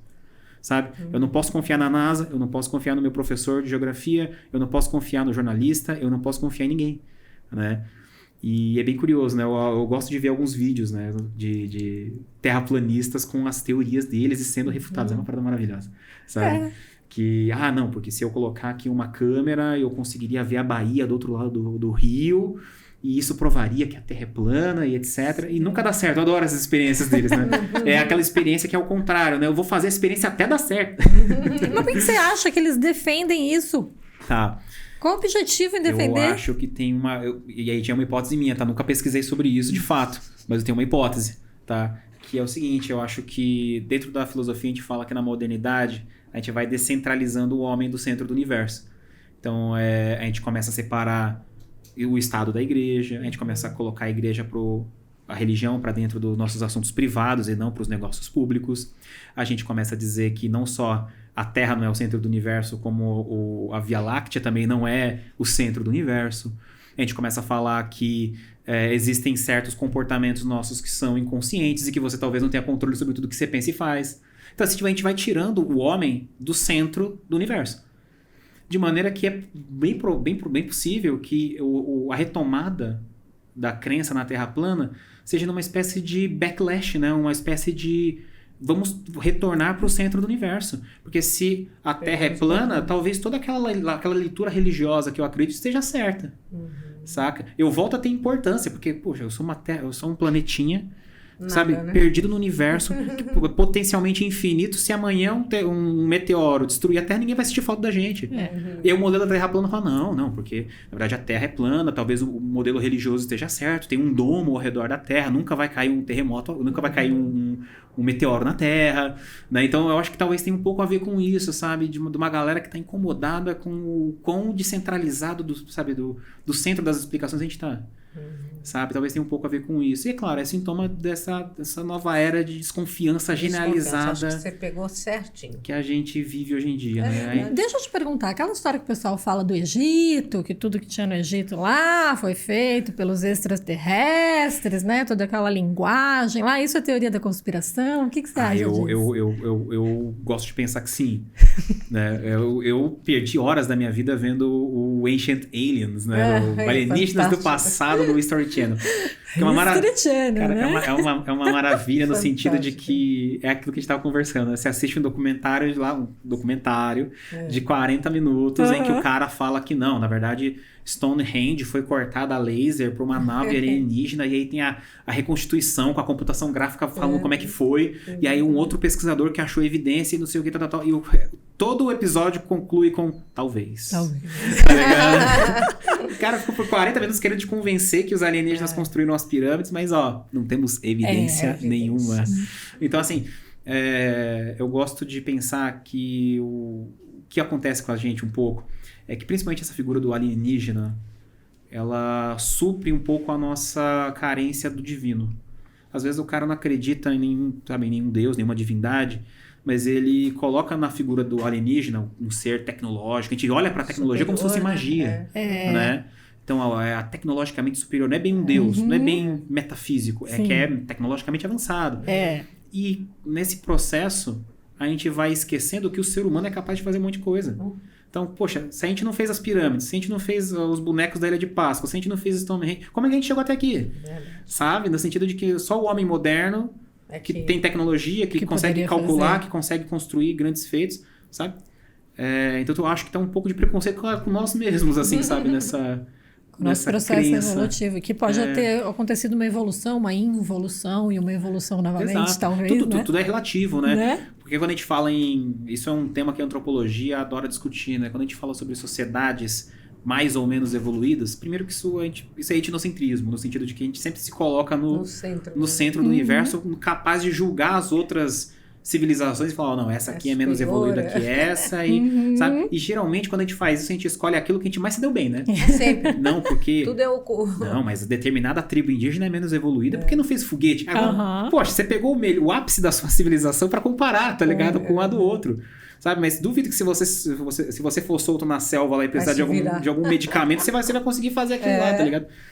Então eu acho que tem um pouco disso, nesse sentido da crença nos alienígenas do passado. Isso é bem curioso, crenças, porque né? os alienígenas em questão, né, o termo disco voador e todo esse debate sobre alienígenas, ele surge no pós-Segunda Guerra, oficialmente falando.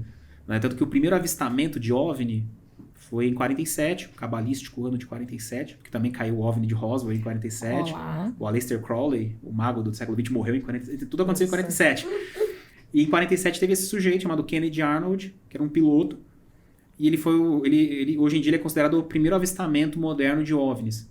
E aí ele diz que o que ele viu foram bolas de luz, ele estava voando durante o dia, que se movimentavam como se fossem discos atirados na água. Então ele se movimentava quicando. Então, por mais maluco que seja, essa é a origem do termo disco voador. Ele nunca disse que era um disco. Sabe? Então, toda essa cultura de crença em OVNIs e de crença em abduções, etc., ela vai nascendo no pós-Segunda Guerra. Tem alguns céticos que vão dizer que, inclusive, tem muito a ver com a Guerra Fria, com a era de espionagem, com a era de construção de aviões espiões. Muito provavelmente essa onda recente de OVNIs que a gente está vendo tem relação com isso.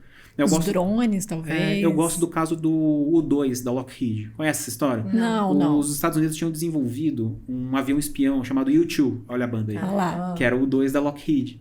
Né? E ele foi um avião espião que o intuito era invadir o espaço aéreo soviético e coletar dados de inteligência. Não era pra gente saber disso. É que os soviéticos derrubaram. Por isso que a gente sabe que esse avião existiu. Saca? E onde eles testam, onde eles constroem e testam essas coisas são naquelas famosas bases secretas da Área 51 e não sei o quê. Então é por isso que sempre vai ter algum sujeito que vai falar, nossa, eu vi um disco voador ali perto.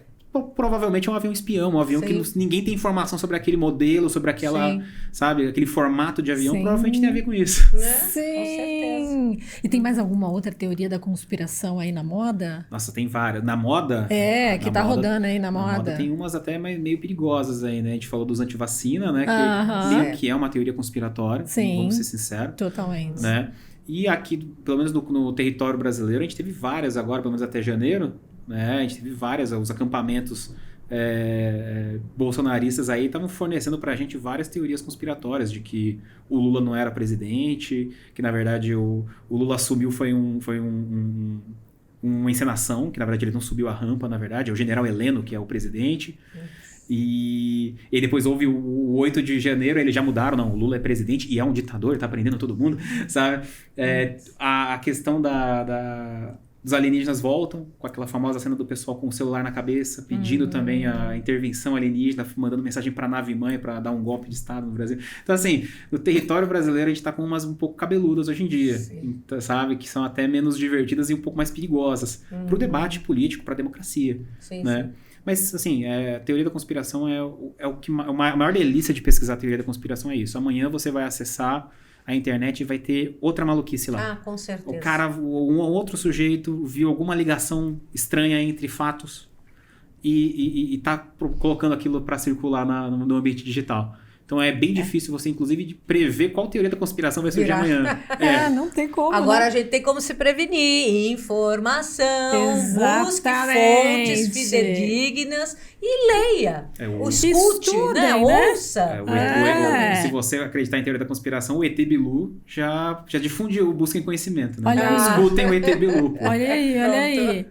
Olha, e ele realmente difundiu muito conhecimento para nós, o nosso querido Will. A gente quer agradecer.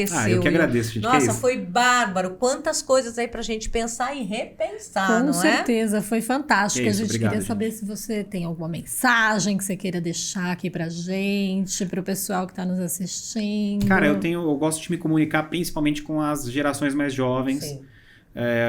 Não sei se vocês perceberam, mas entre uma informação e outra eu falo um monte de besteira, né? Besteira não. Conto humor. piada, divago, caramba. É ótimo. Mas é o meu estilo de difundir informação, não tem jeito. Claro, e funciona mesmo. Uma coisa que eu sempre falo com elas, com essas gerações é o seguinte.